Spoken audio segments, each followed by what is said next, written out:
Assalamualaikum warahmatullahi wabarakatuh. Selamat siang semuanya. Bagaimana keadaan kalian? Sehat? Ya, mudah-mudahan walau cuaca kurang bersahabat hari ini, tetapi Ibu harapkan kalian tetap semangat dalam belajarnya. Sebelum kita mulai belajar, silakan kalian absen terlebih dahulu. Dan jangan lupa like juga, karena kehadiran kalian di sini sangat membantu kalian untuk mengerjakan tugas-tugas berikutnya di classroom. Baik, hari ini materi yang akan kita bahas adalah tentang debat. Debat ini kalau dalam buku paket kalian adalah ada di bab 6.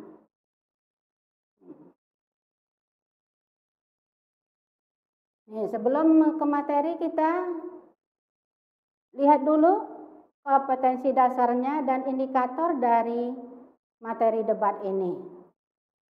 Kompetensi dasarnya Ibu ambil yaitu kompetensi dasar 3.12.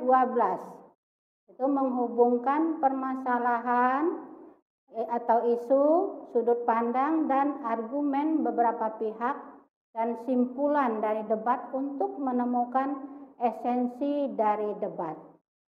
Jadi esensi ini adalah perbedaan, ya, mempertemukan dua perbedaan pendapat yang sudah diuji kesesuaian dan ketepatannya. Dari KD ini nanti ada tiga yang harus kalian capai, yaitu KD 3.12.1 merumuskan batasan atau esensi debat. Kemudian 3.12.2 mengidentifikasi unsur-unsur dari debat. Kemudian yang ketiga merumuskan tata cara debat. Nah, di sini yang harus kalian perhatikan, setiap materi, tiap-tiap bab itu kita selalu berpatokan kepada kompetensi dasarnya, KD-nya. Kemudian indikatornya apa? Indikator itu adalah yang harus kalian capai di dalam setiap pembelajaran. Jadi dari satu KD saja, di sini ada tiga yang harus kalian capai dalam pembelajaran. Itu. Kemudian sebelum masuk ke materi juga, di sini Ibu akan mengajukan dua pertanyaan untuk kalian, yaitu yang pertama, pernahkah kalian mengikuti lomba debat? Itu yang pertama. Kemudian, pernahkah kalian menonton acara debat, baik secara langsung atau tidak langsung? Kalau yang tidak langsung itu bisa melalui televisi biasanya. Jadi dari dua pertanyaan itu, kalau yang pertanyaan pertama sudah dapat dipastikan jawabannya adalah hanya sebagian kecil. Jadi mungkin 1-2 orang saja yang mengikuti lomba debat. Jadi pertanyaan pertama itu hanya sebagian kecil jawabannya, pernah mengikuti. Kemudian pertanyaan yang kedua, itu dapat dipastikan jawaban dari kalian itu sebagian besar, karena itu bisa saja secara tidak langsung kalian menonton acara debat itu. Contohnya kalau dalam pemilihan pilkada itu ada untuk menguji calon-calon dari pilkada itu pasti diadakan acara debat di situ. Jadi sebagian besar pertanyaan yang kedua ini kalian sudah pernah. Ya. Kemudian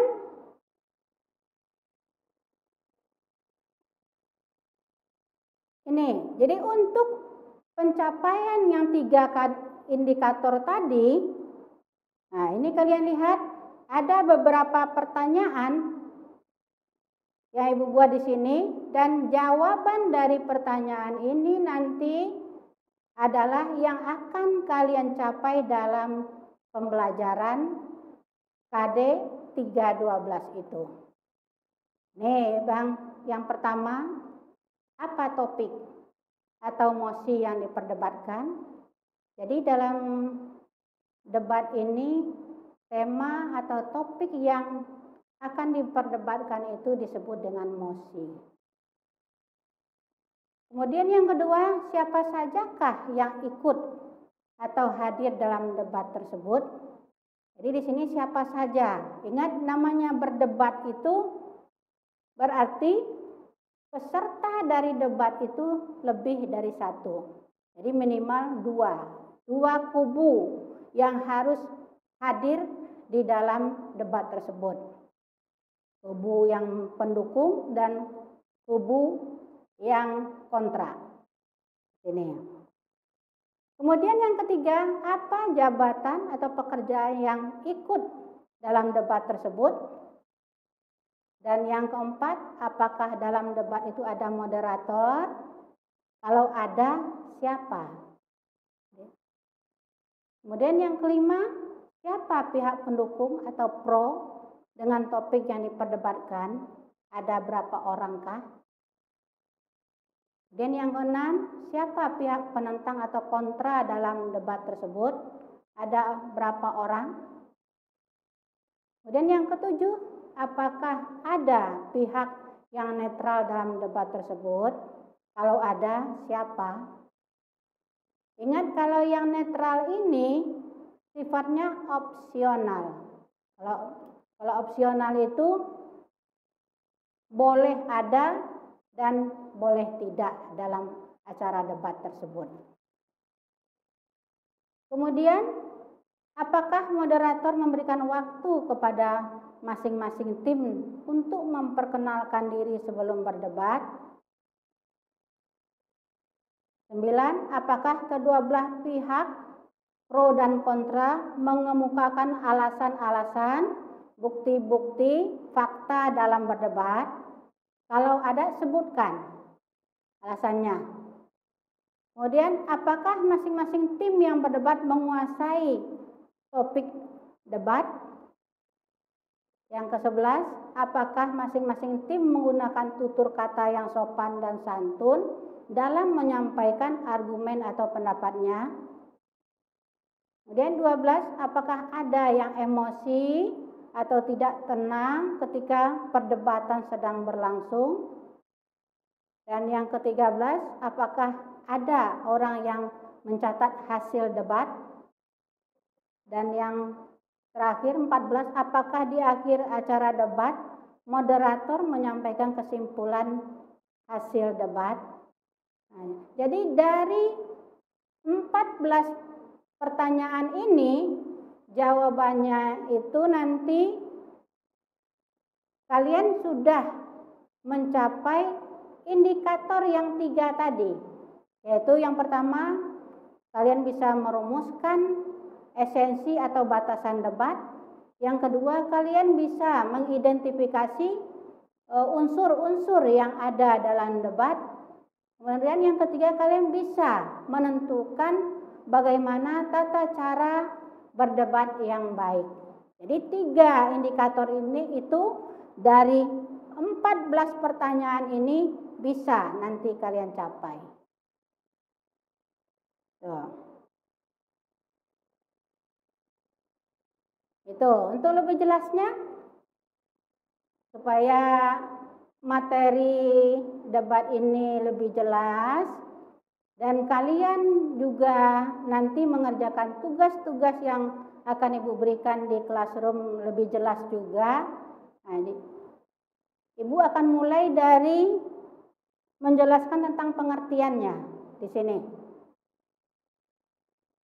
Debat adalah proses saling bertukar pendapat untuk membahas suatu isu dengan masing-masing pihak yang berdebat, memberikan alasan. Bila perlu, ditambah dengan informasi, bukti, dan data untuk mempertahankan pendapat masing-masing. Dari hasil debat biasanya diperoleh sudut pandang baru yang bisa diterima kedua belah pihak. Meski demikian, tidak jarang debat berakhir dengan keduanya tetap pada posisi awal, berbeda pendapat tetapi dengan wawasan baru.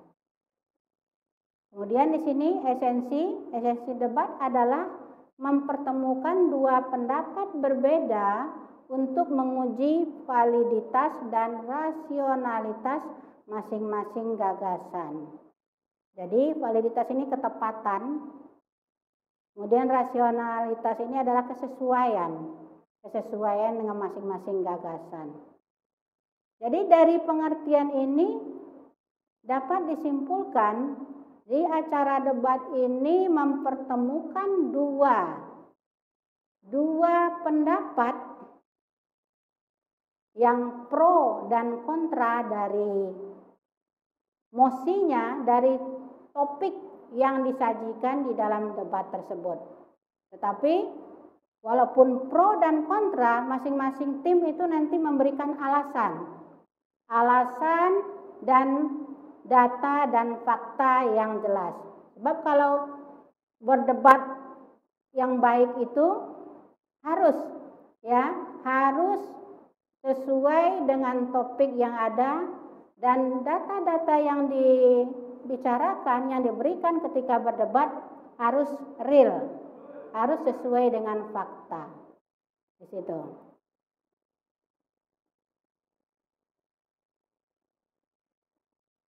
Kemudian kita masuk ke tujuan dan manfaat di sini. Tujuan debat adalah untuk menyampaikan dan mempertahankan argumen. Argumen yang berkualitas disampaikan berdasarkan fakta, bukti, dan pola pikir yang logis. Jadi argumen atau gagasan atau pendapat yang disampaikan itu harus ada faktanya, harus ada buktinya, harus ada pola pikir yang logis yang dapat diterima oleh akal yang sehat. Itu tujuan dari debat. Kemudian manfaatnya. Manfaatnya debat ini yang pertama melatih keberanian mengungkapkan pendapat. Kemudian yang kedua menambah wawasan. Dan yang ketiga melatih berpikir kritis atau tidak lekas percaya. Dan keempat melatih kita menjadi orang yang lebih peka dan responsif. Dan yang kelima memperluas sudut pandang. Dan yang keenam memperoleh solusi alternatif yang bervariasi dari sebuah permasalahan. Nah, di sini sudah jelas itu tujuannya ya. Nah, nih. Kemudian ciri-cirinya. Jadi ciri-ciri debat itu antara lain memiliki sudut pandang, pola pikir baik dari yang pro atau yang kontra. Kemudian yang kedua, terdapat perbedaan argumen. Terkadang ada sesi tanya jawab dalam debat tersebut. Kemudian yang ketiga, ada pihak yang menengahi, yang disebut dengan moderator. Dan hasil akhir kesimpulan ditentukan oleh juri atau secara voting. Kemudian yang keempat, adanya proses saling mempertahankan pendapat antara dua belah pihak. Dan yang kelima, adanya saling mengadu argumen untuk tujuan memperoleh kemenangan. Jadi yang harus kalian ingat di sini adalah salah satu ciri dari debat itu adalah di antara dua tim yang berdebat ingin menjadi pemenang dari acara debat tersebut. Gitu. Kemudian lanjut dengan unsur-unsur debat. Ini yang harus ada di dalam debat tersebut. Itu yang tadi yang disebut dengan mosi. Jadi mosi ini sama dengan topik yang diperdebatkan, pokok permasalahan yang diperdebatkan, atau tema yang diperdebatkan. Jadi dalam debat topik, tema itu disebut dengan mosi. Kemudian tim afirmasi, yaitu setuju dengan gagasan dalam mosi atau topik yang pro. Kemudian tim oposisi atau kontra, tim yang tidak setuju dengan gagasan dalam mosi. Kemudian tim netral, yaitu pendukung dua sisi yang tadi sifatnya opsional. Maksud opsional ini boleh ada dan boleh tidak. Kemudian moderator, yaitu pemandu atau pemimpin jalannya rapat. Yang keenam, penulis atau notulen, yaitu orang yang mencatat hasil rapat dan membuat kesimpulan. Kemudian yang ketujuh yaitu penonton atau juri yang dipanggil. Jadi dalam debat ini maksudnya, kalau ingin debat itu baik, carilah moderator yang mempunyai wawasan yang luas. Moderator yang bisa berbicara dengan lancar. Sebab berhasil tidaknya acara debat itu ditentukan oleh seorang moderator. Karena moderator itu adalah pemimpin jalannya debat dan mengatur lalu lintasnya debat tersebut. Jadi itulah unsur-unsur yang ada dalam debat. Kemudian tata cara berdebat yang baik, ini tim yang berdebat harus menguasai topik atau mosi. Di sini caranya dengan cara membaca literatur, menampilkan data fakta untuk menguatkan argumen yang disampaikan.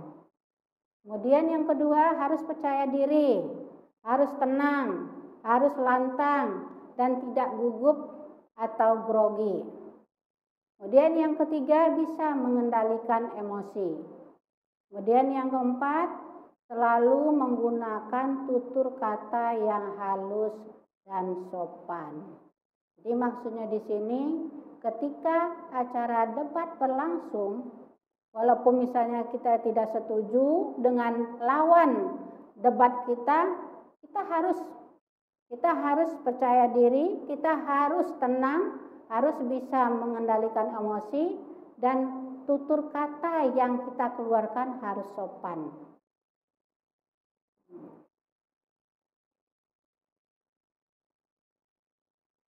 Kemudian ini contohnya, contoh teks ya. Kalau yang namanya teks debat, jadi ini ada dua contoh. Ini yang dari tim afirmasi yang pro. Jadi di sini topiknya adalah negara membatasi impor kendaraan bermotor. Jadi di sini tim afirmasi ini mengatakan setuju dengan pembatasan impor kendaraan itu dengan alasan yang disebutkan di sini nih semuanya. Kemudian Undang-Undang Cipta Kerja. Ini teksnya contoh 2 ini juga setuju dengan diadakan Undang-Undang Cipta Kerja tersebut dengan alasan yang diberikan di sini semua. Ya. Itu contohnya. Kemudian yang oposisi ini juga yang kontra. Ini yang mengatakan tidak setuju dengan adanya pembatasan impor kendaraan motor karena ini ada alasannya semuanya di sini. Ini adalah contoh teksnya, ya, teks yang akan dibacakan dalam acara debat masing-masing. Ini ada 2 tim pro dan kontra. Dan ini belum ada teks dari moderator. Ada teks dari moderator. Jadi dari teks ini nanti kalau untuk tugas yang 3.12.1 merumuskan esensi atau batasan ini, nah bisa kita mengajukan pertanyaannya dari sini. Ini contoh latihan. Contoh latihannya. yaitu merumuskan batasan teks debat. Ini pertanyaannya ada, Ibu buat ada 8 pertanyaan ini. Ini yang berhubungan dengan apa yang dibicarakan di dalam teks tersebut. Apa yang dibicarakan dalam debat tersebut? Ini jawabannya. Ini apa mosi yang diperdebatkan oleh tim afirmasi dan tim oposisi dalam teks debat tersebut. Jadi yang tadi itu ada pembatasan impor kendaraan bermotor, ya, kemudian hak cipta, undang-undang tenaga kerja. Ada yang setuju, ada yang tidak setuju. Ini minta alasannya masing-masing. Jadi ini contoh latihan untuk indikator 3, 12, 1. Nah, jadi itulah kalau materi tentang debat.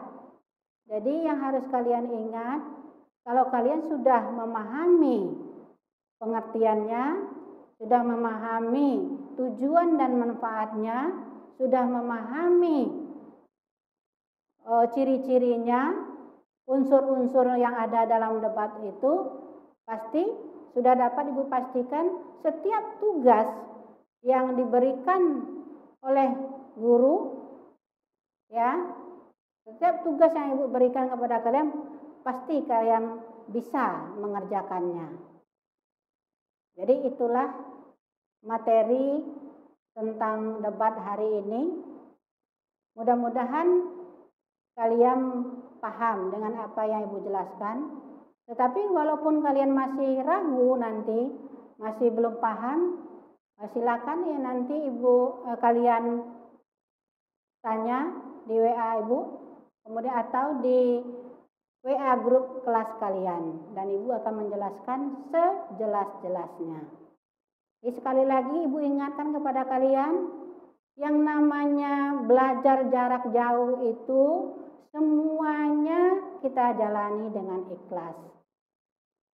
Ya, jangan mengkambing hitamkan karena tidak pernah bertemu, tidak pernah belajar dan lain-lainnya. Jangan dikambing hitamkan begitu. Karena setiap materi yang diberikan dari jarak jauh itu sesuai dengan kompetensi dasarnya. Jadi sekali lagi Ibu ingatkan kepada kalian, apalagi yang belum pernah mengerjakan tugasnya, ya, setiap kelas itu harus, jadi minimal semester 2 ini kalian kerjakan dan kalian kirim ke classroom masing-masing mata pelajaran. Jadi khusus bahasa Indonesia itu masih banyak atau sebagian dari kalian itu belum pernah mengerjakan tugasnya. Jadi Ibu harapkan semester 2 ini kalian kerjakan tugas-tugas yang diberikan oleh guru dan kalian kirim melalui classroom. Kalau melalui live sudah dijelaskan setiap materi yang akan ditugaskan kepada kalian. Jadi Ibu rasa cukup sekian hari ini. Mudah-mudahan kalian memahami, ya. Dan Ibu tutup dengan salam, yaitu Assalamualaikum warahmatullahi wabarakatuh.